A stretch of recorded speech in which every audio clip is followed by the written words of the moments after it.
The views and opinions expressed are those of the individual and are not the reflections of any Grand Masonic body. The goal in this video series is to enlighten the minds of our viewers with Masonic education for the modern Freemason, wherever they may be. Take due notice thereof and govern yourselves accordingly.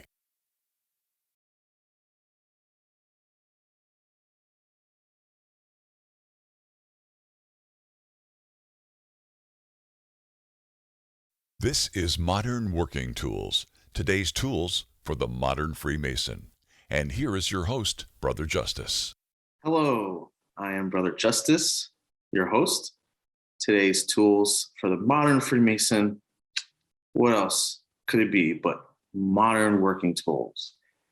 So I apologize for my lack of content the last few months.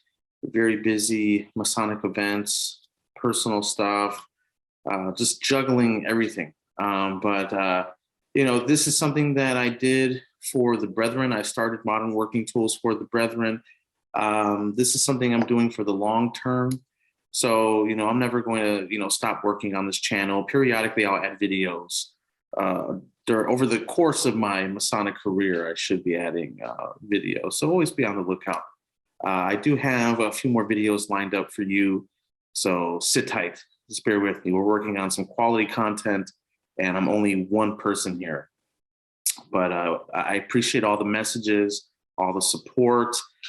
Brethren really want this information. They really are yearning for Masonic education. We're seeing sort of a paradigm shift within the fraternity. A lot of brethren are looking for some of these answers, historical anecdotes, philosophical discourse, a little bit into the allegory and symbolism. Even some brethren are really interested into the esoteric side of it as well. So just stay tuned. We're working on a lot of stuff, and behind the scenes, definitely doing a lot of things to put stuff together, get the ball in motion here. So this episode, I wanted to be a quick kind of refresher of the year in review for 2021. Right now, we're in January. It is January 29th. Actually, ironically, today is my Masonic anniversary, actually. Yes, January 29th, 2018, I was raised. In our jurisdiction, the Grand Lodge is very kind enough to send us reminders, a little card in the mail of your Masonic anniversary. It's a very sweet, very nice touch. I really appreciate the Grand Lodge for reminding me of my obligations. Let's do a little year in review here. Now, there was a lot going on in 2021. This was the post-pandemic phase of starting to reassimilate back into society, a little hint of normality coming back, lodges reintegrating, people getting back together again. But we still had a lot of work to do because some brethren really weren't trying to assimilate as quick as some others were doing. So I felt like in 2021, some of the brethren had to do some heavy lifting that wasn't done before, learning parts of ritual that normally they didn't learn, or someone else knew it, but they had to learn it. Various people stepping up to fill officer roles because people are vacating officer positions. People doing a lot of Masonic education. Masonic education was really big in 2021, and I hope it's equally as big this year. I'm very excited for this year. There's a lot of things going on behind the scenes, a lot of new things being worked on that are going to be rolled out here in our jurisdiction in Illinois. So it's going to be very interesting to help my Grand Lodge with that and just to see it develop and see where it goes. 2021 was an amazing year for me in my Masonic journey. I always tell new brethren that this isn't a journey that will just happen overnight. This is kind of like a lifelong sort of journey. Don't rush into it. Take your time and experience everything. I unfortunately am different. I kind of went all in after I was raised as a Master Mason. I kind of joined everything. I started to see sort of pathways in my journey opened up for me, you know, a 3-year mark, 3.5-year mark into my journey. I started to connect with other people and started to see things open up for me. More resources became available to me. It just takes time. You know, a lot of people get discouraged. They join this.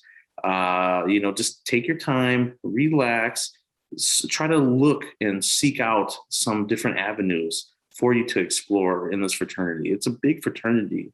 You might not get everything you want out of it right after you become raised as a Master Mason. There might be some study groups for you to join, or appendant bodies for you to join, or different areas of research and lodges to visit, lodge events. You know, there's a lot of stuff. So I would like to do a little brief review on my year in 2021. And I'll also provide pictures as I talk about them. So yeah, so in 2021, the first thing we did, and this happened literally towards the last month or so, the last 2 months of 2020, our then worshipful master, Brother Jan Stensrud, peace, Brother Jan, worshipful brother, he gave me the green light to do education for our lodge. And our then senior warden, which is now our worshipful master, Brother Nick Page, he assisted me because he was good with film. He's you know, a film guy by trade. He does, you know, freelance film work. And, you know, we would get together, come to lodge, and he'd set up his camera equipment and started recording me. And our worshipful master really liked it. This was something that internally the brethren wanted from me specifically to provide. I started off doing lectures in my lodge, writing little pieces and compiling little information and presenting it in lodge, you know, either a little video or something I wrote. And eventually these, you know, got really popular. And I decided, you know what, it'll be a lot easier to record these. And, you know, if brethren can't make it to lodge, or, you know, since it's the post-pandemic era, people still don't want to come back to lodge. Maybe I could record these. We could do a private video channel, or maybe we could just burn some copies and keep it in lodge and show brethren videos for education or whatever. I started to experiment. So I asked the lodge, I said, hey, you know, do you mind if I come to lodge more frequently and start recording educational pieces? And, you know, the brethren were like, yeah, sure. And the worshipful master, you know, signed off on it. And then our following worshipful master, Brother Nick Page, took it a step further and added more fuel to the fire and said, here's the key to the lodge. Just show up whenever you want and do your videos. And yeah.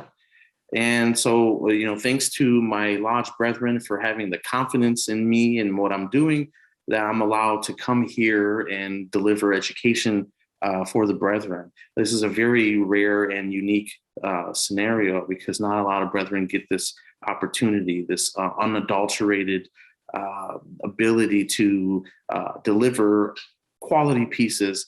And I'm not just a brother who just, you know, just delivers educational pieces and just spews them out. I like to pick topics that are kind of obscure or relevant to today's society, or just really unique, you know, stuff for brethren to kind of digest and maybe, you know, take it and digest it and do their own research later. I like to do quality, classy stuff. You know, I'm not like some Masonic academic by any means, but I try to keep it, you know, as close to that level as I can, academic wise or scholarly level research. You know, I think that's really important to me, to have all the facts and all your sources that are authentic and primary, and you know, even your secondary. I mean, there's a process to Masonic research. So I would recommend for Masonic researchers like myself that are just starting out, learn how to research as a Masonic researcher. You know, it's different than just research science. You know, you have to know the proper protocols for Masonic research and writing a Masonic paper. So there's different outlines, PDFs you could find online, like the Quarry Project. the style guide to writing. You could just Google that. It should come up. Also in Illinois, in our jurisdiction, we have a manual for writing Masonic papers. So if you are a member of the Grand Lodge of Illinois, either contact your secretary or go on the Grand Lodge website and download this form. Or if you're a Lodge or research member, I believe that's also available on there. But yeah, contact your secretary about the proper style guide to, writing a Masonic research paper here in Illinois. We do have our own Illinois version. And then the Quarry Project is like a new style guide that's been put together by a few Masonic organizations to kind of standardize everything, keep it uniform. A lot of magazines and Masonic journals are starting to adopt the Quarry Project format. So yeah, we started Modern Working Tools and Brethren really loved it. It kind of took off. I still want to keep it a little underground, a little grassroots. I'm more of a word of mouth kind of guy. I shake your hand, I give you a business card. Hey, check me out if you like education or if you like my presentation. And shout out brother Michael Ortlieb for designing the cards. They really catch the eye and they really represent stylistically the aesthetic I want for Modern Working Tools. And so we started doing those videos, and then I started posting those videos. Keep in mind, these videos aren't Master Mason sensitive. They're kind of just little anecdotes on Masonic history in Illinois and things like that. So it's nothing secret or what have you. So I would take these non-secret videos and then I would post them on the various Masonic Facebook groups, particularly the Grand Lodge of Illinois here. We have a pretty substantial amount of followers on the Grand Lodge Facebook group. So I would post them on there and it will catch the eyes of brethren, and I would post them on our lodge, our Facebook. And during the pandemic, this was something that I was doing. I was broadcasting a lot of live feeds and educational lectures. So I think this is definitely on the pulse of what the brethren want these days. And, during the pandemic, that's when during lockdown specifically, 2020, the seeds for Modern Working Tools was kind of getting planted because, I was watching various lecturers all over the world present on YouTube or different channels, and I would connect with various Masonic authors all over the world. And hey, I'm Brother Justice. I would like to purchase a title of your work, or I'd like to support. How can I help support what you guys are doing? And I would build with various, connect with various Masonic authors all over the world and in my country as well. So when it came time to put together something like Modern Working Tools, it was very easy for me to cherry pick certain people to come on and talk and deliver lectures, because I have contacts with a lot of people in my network, building, during the pandemic. People remember that. Take care of your brethren. Take care of people that you support. Support your brothers who are delivering education. Buy their books. Maybe have them come out to your lodge. Maybe, accommodate their travel or what have you. Pay them to come out, deliver education. It takes a lot of time and it takes a lot of money, financial resources to put together quality content on a consistent basis. And I really commend the brethren all over that are really pushing Masonic education right now. So it was a very organic process for me to get people from all over the world to come on the show, from various jurisdictions, because I built that rapport with them. People remember that when you support them, they want to support you. And that's the beauty of this fraternity, is that you get out of it what you put in. Really, we're builders. So, so the next on the list here was, I did the videos. They got good feedback from the brethren.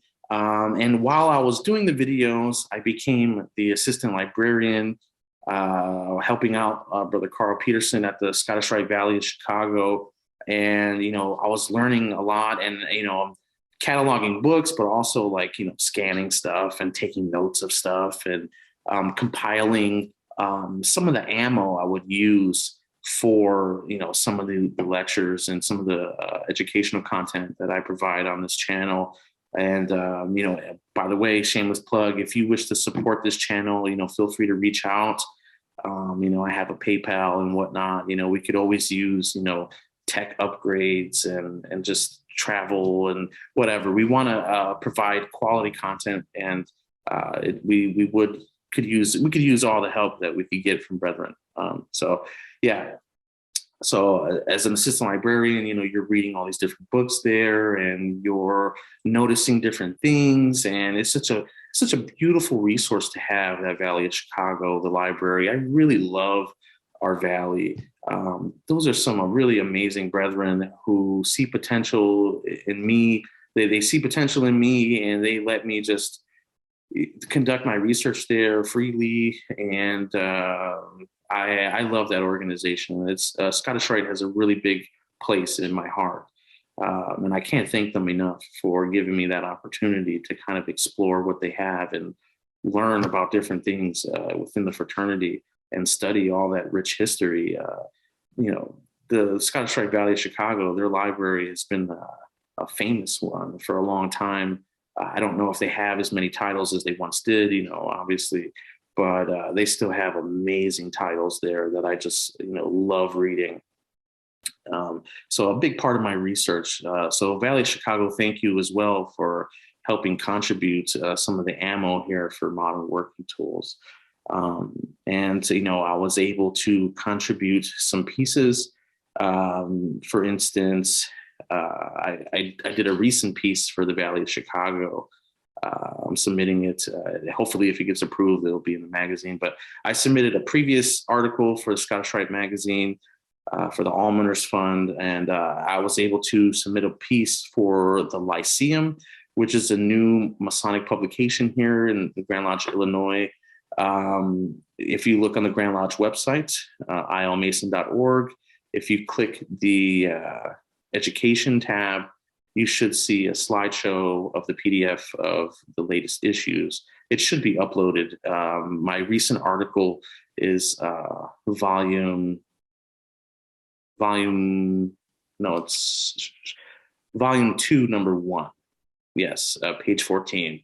So yeah, I contributed a pretty big op-ed there. And shout out Brother RJ, Brother Robert Johnson, for helping me and letting me speak my mind on this awesome new platform that the Grand Lodge of Illinois has. And really congrats on the whole project. It's really great. This is a nice publication. It's really nice. And the Masonic Education Committee of Illinois, they're doing a fantastic job of trying to put this together. So I really commend their efforts on that. So yeah, so I contributed, some articles to the Lyceum. My first one was on the very first issue that we did. That was my first article. So if you look on the very first, volume 1, number 1, you'll see my first article there. And it was really cool to work with the Masonic Education Committee. I'm still working with them on projects. And it's really cool to, be a part of, what's going on in Illinois Masonry regarding education. To have a helping hand in it is really awesome. And so, yeah, just reading over my show notes here. There's a lot to cover, but I'm just briefly going over it, trying to hurry up and wrap this up so I can grab dinner here. So, yeah, I ended up joining the Shrine. That was another highlight. That was a really cool experience, becoming a noble. It's something that I've wanted to do since a kid.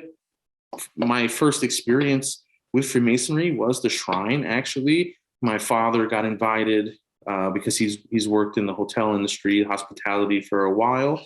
So when I was a kid, there was a Shriners banquet or what have you. Some Shriners gave my father some circus tickets to bring the family. And so I was like 6 years old, and the Shriner, before they sold their building in Chicago, they had like one last circus. So I got to see like the very last circus Medina Shrine did in Chicago. And that was my first encounter with Freemasonry. Well, actually my second. My first one was, I was actually born in Illinois Masonic Hospital in Chicago. It's now called Advocate.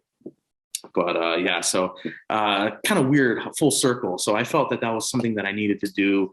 I got involved with the Black Horse Troop unit and would go to the horse stable and just help them and get the horses ready for parades and help them practice with drills. And we would go on parades and stuff like that. And such a beautiful, excellent experience to see the happy faces of the children and the families, and to see the support that the shrine gets from the local communities. It's very empowering, actually. And when I was, in the parade, helping the shrine with the horses, the Shriners with the horses, my unit, I looked at one of the nobles and I said, "Wow, this is what it means to be a noble, huh?" And he looked at me and he's like, "Yep." You see people waving, smiling at you. They're so happy to see you. They see, the horses and the fez and the beautiful regalia, and they just lit up. And this is post-pandemic, mind you. People were locked in, isolated. To see the shrine walking through their neighborhood with horses, it was just so glorious to see them. It just uplifted them, uplifted their spirits. And that was a beautiful moment for me that I'll never forget for the rest of my life. Yeah, they're doing good things over there at the shrine. So yeah, and also a very important highlight of my Masonic career also happened. I was so graciously invited to join a Masonic body called the Allied Masonic Degrees, and on top of that, to be a charter member of a new council being formed in Illinois, Northern Illinois, near Lake County area. That was a huge honor for me. The Grand Master came, M.W.T. He came and consecrated our council, Edward A. Run, number 571. He initiated me. I took my obligation, and we chartered the council. And Brother Robert Johnson got installed as the state superintendent for Allied Masonic Degrees. Congrats to him. Such an awesome experience, just learning about what AMD is from the Grand Master, and the expectations and the kind of quality of brethren that this organization expects. And I feel that the AMD is definitely a close-knit brotherhood. Definitely for me, definitely a highlight of my Masonic career.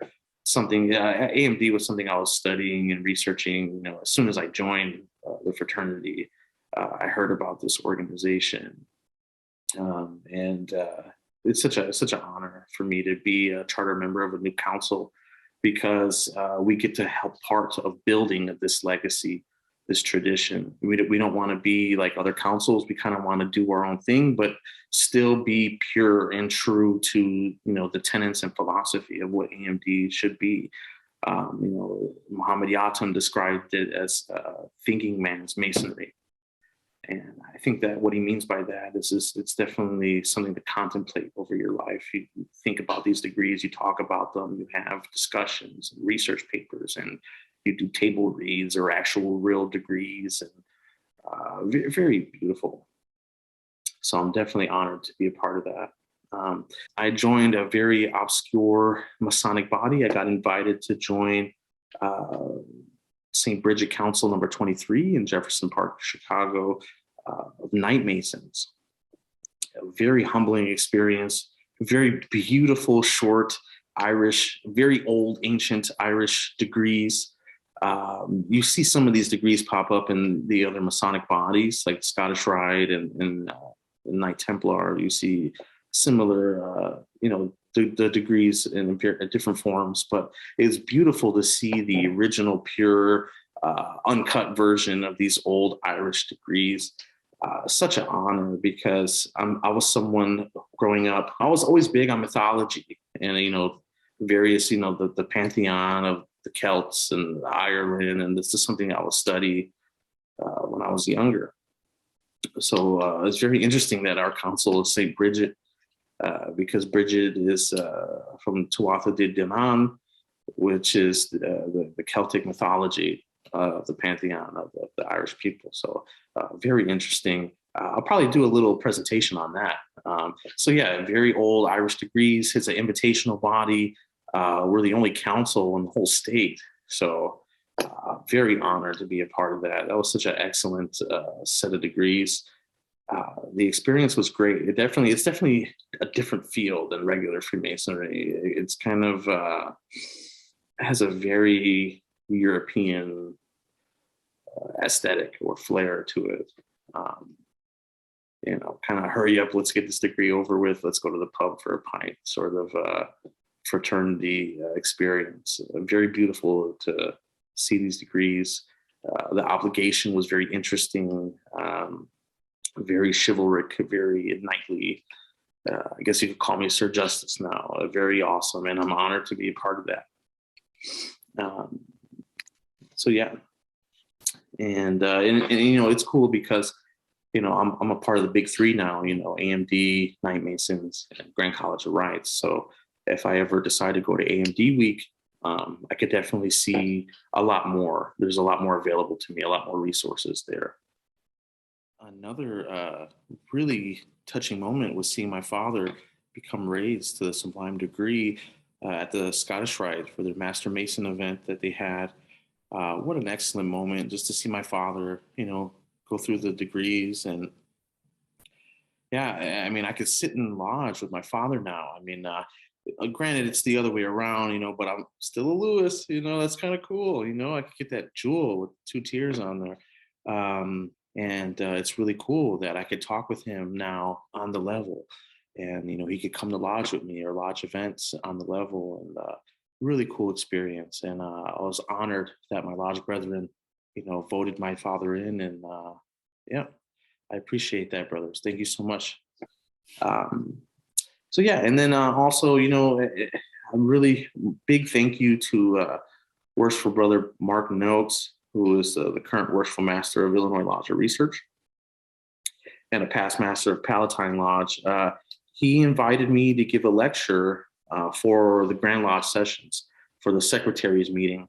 A very nice fancy dinner there, and I got to do a presentation, and that was really excellent. Prior to that, I've done a few presentations for my lodge, and then another one for West Dundee Lodge or Dundee Lodge. They had a past masters dinner at a ski club resort sort of deal, and I got to deliver a lecture there at the ski lodge. That was really cool. And then, going to Springfield and actually doing it for the Grand Lodge sessions, it was kind of like on a bigger scale. I was like, whoa, I was a little nervous, but, thankfully, the brethren loved it. Their wives loved it. And I would eventually be called back to do some more lectures for High 12 International. I did a few of those. I really like High 12. A pretty cool, laid back lunch crowd. I dig that. One of the lectures was at a restaurant. The other one was at a cigar lounge. Oh yeah, and at the Grand Lodge sessions, how can I forget about this? I was so graciously humbled to receive an award along with Brother Darren Laners, a member of the Education Committee, and a member of Lodge of Research. He at the Lodge of Research, he delivered a fantastic presentation on the Masonic symbolism in Harry Potter. I thought that was really cool, and he won an award there as well. But I was surprised. I regrettably, I was sleeping in my hotel room, and I get a text from multiple brothers. Where are you? What are you doing? Where are you? What's going on? Hey, come down here. I'm like, what's going on? Apparently, I won an award, and I didn't even know about it. The Grand Master called me up during the annual sessions and presented me an award. I wasn't there, so we had our worshipful proxy for me to receive the award. Very regrettably, I could not make it. I was there at the sessions, but I was in my hotel room. I stayed up the whole night, all morning, until like 3, 4 in the morning, just reading Masonic books that I acquired at the Springfield bookstore, the antique store. I hauled a bunch of Masonic books, and I'm a night owl. I like to stay up late at night, just burning the midnight oil and studying Freemasonry, reading and writing about it. It's a big passion of mine. It's always been education of Freemasonic education has always been a huge passion of mine before I joined Lodge. The reason why I joined Lodge is because I wanted to know what was, fact, what was fiction. I wanted to read reliable sources. So then I joined, and flash forward here, where we're at now, talking to a computer screen to random people that I'll never meet, or maybe I've met, or we will meet. Who knows? Yeah, it's really strange. So it was an award of excellence from the Grand Master for Masonic education, like an education officer award.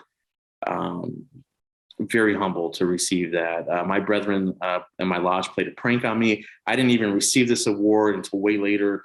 The worshipful next stated meeting presented it at Lodge, and they kind of made a prank on me where they took the certificate and wrapped it in all this wrapping paper and boxes and large envelopes. And so literally I was unwrapping at stated meeting, and there was trash and packing peanuts everywhere, and it was just hilarious. But yeah, they did me real bogus with that award. They held it hostage, and they took it on tour and took some racy photos with the award. So yeah, I'm really humbled by that. Thank you for the nomination from the Grand Lodge, from the Grand Master, also the Right Worshipful Brothers and the Masonic Education Committee. Thank you so much for your confidence in me. Next time, give me a little tip off in the morning or something. Hey, you should attend this event, hint, hint, and I'll be there. With COVID and everything, and I still like to, keep isolation a little bit. I show up to the important events. All of them are important, but I show up to the ones that I'm really, really needed. I kind of still keep my distance and isolate a little bit with the COVID and everything. But next time I will be there for sure, indefinitely. And I apologize for my for not showing up, my absence. But I appreciate the award.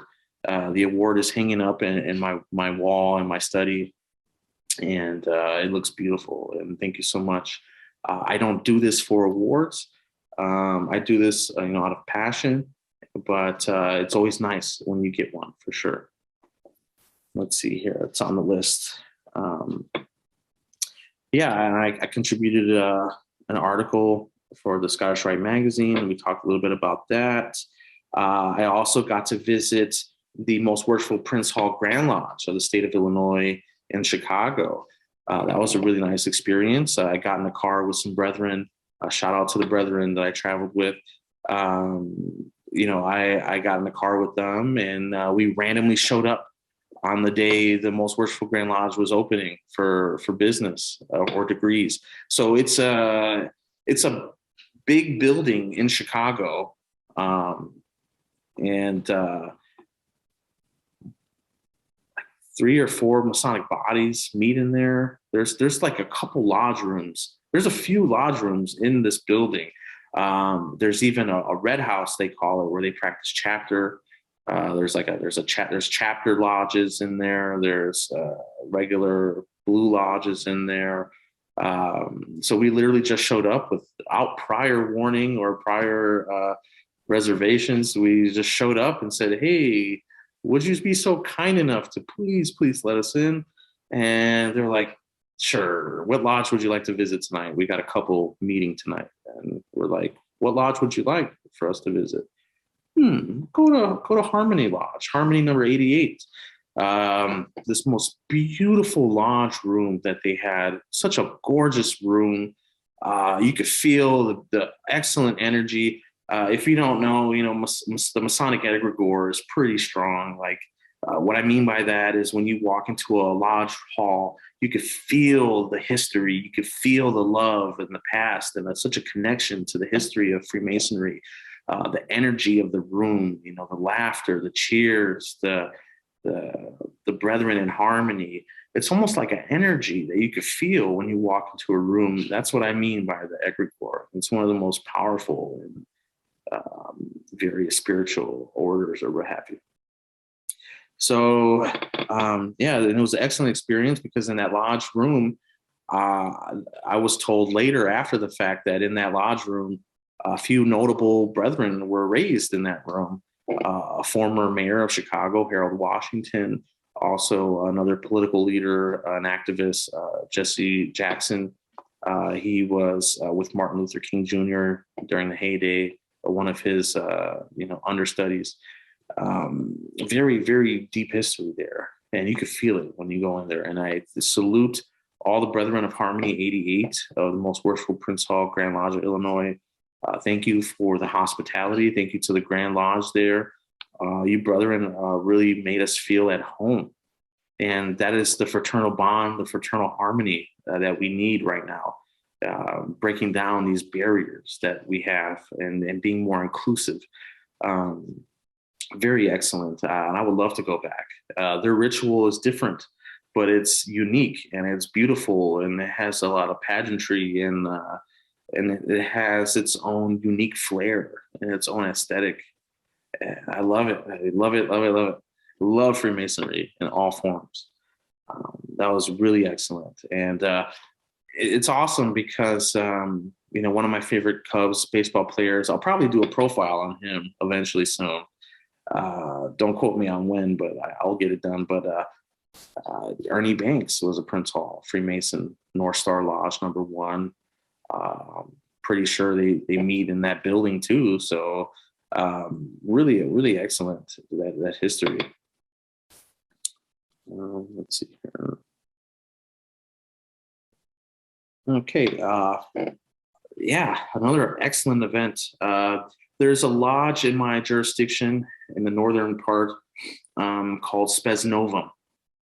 And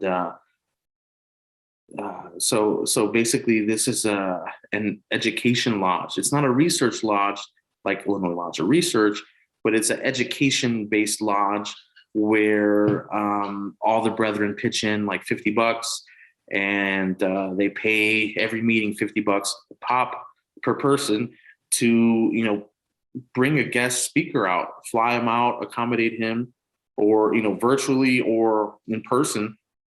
They have a guest speaker come to the lodge for every event, every meeting. And it's like an education lodge. And they have every year what they call a dinner, a feast of St. Andrew. And I was so graciously enough invited to their feast of St. Andrew. And they invited out a phenomenal guest speaker named Brother Chuck Dunn.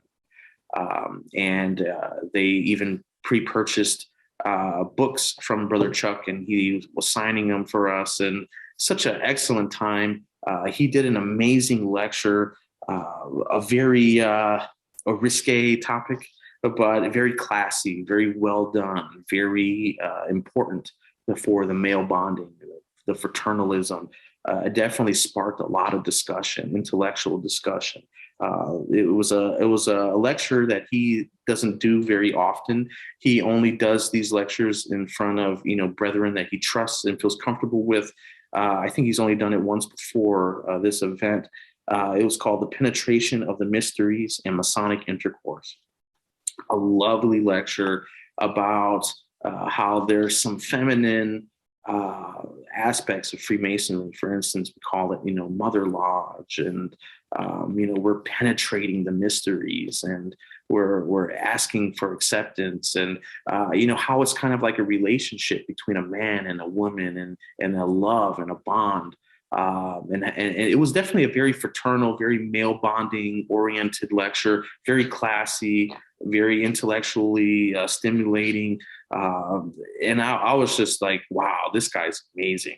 And I was very honored to be a part of that dinner. Thank you so much for inviting me, Symposium. Let's see what else I have on my list here. Yeah, and so after that was another event coming up. So the Scottish Rite Valley of Chicago decided to fly out a bunch of guest speakers for a presentation. educational symposium at the Valley of Chicago, a 14-hour symposium. I don't remember everyone's name off bat, but Brother S. Brent Morris, Robert Davis, Steve Harrison, Michael Harpole, so many people. Joseph Wages did a virtual presentation. I'll give a whole list, and I'll put the flyers up in photos so you guys could see. Chuck Dunning was there, did an excellent presentation. This was just Brother Darren Lainers, Brother Sanchez. Excellent presentations. Jeffrey Croteau from Northern Jurisdiction, the museum curator. Excellent speakers. They came out, they delivered amazing education. It was 14 hours. There was lunch and dinner. The event started at 8 a.m. It didn't end until like 4 p.m., 5 p.m.-ish. Excellent event. 14 hours. We would get together even between lectures, have a meal, and talk about the lectures and build even further, expound upon the intellectual discourse. And I think that was greatly needed. And we had some excellent conversation. It was such an amazing experience. I was honored to be a part of the building process of that committee for the education of the Scottish Rite, to see how they put that together. And I just couldn't buy my ticket fast enough. So it was really excellent to be a part of that. And, before the event, we all had dinner with the guest lecturers, and we shared a meal with each other and talked about Freemasonry for hours. I brought some books for Brother S. Brent Morris. He signed them for me, and I gave him a parting gift. And really excellent to build with Brother Robert Davis too, and Chuck Dunning, and those guys are so awesome. And I aspire just to be, just like them, with my research and my writing. And these brethren really inspired me and a lot of other brethren. It was awesome to have dinner with them before the symposium. And another bit of information, so that this closes out 2021. Since we're early in 2022, I do want to talk a little bit about expectations of the following year. But first, I would like to give a rest in peace dedication and loving memory of worshipful Brother Timothy Thomason, born 9/6/85, and recently laid down his working tools 1/21/2022. I would like to really say something here about this. This is a brother that I had seen at the Lodge Research meeting. He was there. I would see this brother at the Scottish Rite Valley. I would see him at the shrine. He was the current worshipful master of his lodge. This brother recently passed away. Very sad. Your brethren, check up on them. You don't know, nothing is promised. If you haven't talked to a brother in a while, reach out to a brother. Find the courage, find the liquid courage to pick up that cell phone, call or text a brother that you haven't, talked with. Because it's very sad. This was a very dedicated, passionate brother. He loved Masonic education. He was very, very an intellectual brother. It's very sad. And my condolences to his friends, his family, and all the brethren that, were close with this guy. So very sad. Rest in peace, Brother Timothy. 2022, we're looking to do some great things here in our jurisdiction. I really want to thank my lodge, my Grand Lodge, all my appendant bodies, hopefully in my chapter, that maybe possibly I'll be elected as high priest. That'll be a big moment for me coming up in this new year. I'm looking forward to serving, my chapter, Fox River 14, to the highest capacity that I can and delivering lectures there. Christopher Earnshaw is going to come on and do a lecture for our chapter soon. Much respect to him. I want to do good things for my lodge. I want to do good things for Scottish Rite. I want to do good things for Freemasonry in general. And I just thank you all for your support, for watching this, for sharing the videos, for talking to other brethren about modern working tools. Other brethren have hit me up and said, "Hey, I was at the Scottish Rite and someone mentioned your videos and they liked it." And this means so much to me. I could use all the support. I really appreciate my Grand Lodge, my lodge, for believing in me. It only takes a few people to really believe in you. But if you got a few good men behind you, a few good brothers, that's all you need. And this wouldn't be possible without my lodge supporting me, helping me, wanting to see me do good things for Freemasonry, and it really touches my heart. So thank you to the brethren at my lodge, my Grand Lodge. I love you all, and I'm going to be working on another episode as soon as I end this one out. The next episode will be a little history, some anecdotes on Allied Masonic degrees. So be on the lookout for that one. Thank you so much for watching Modern Working Tools. Bless you so much. Bless your heart for bearing with this lengthy episode of a review from the past year. So thank you so much. Peace and light. Fiat Lux. Thank you for watching. We hope you've enjoyed this presentation. Until next time, to be one, ask one.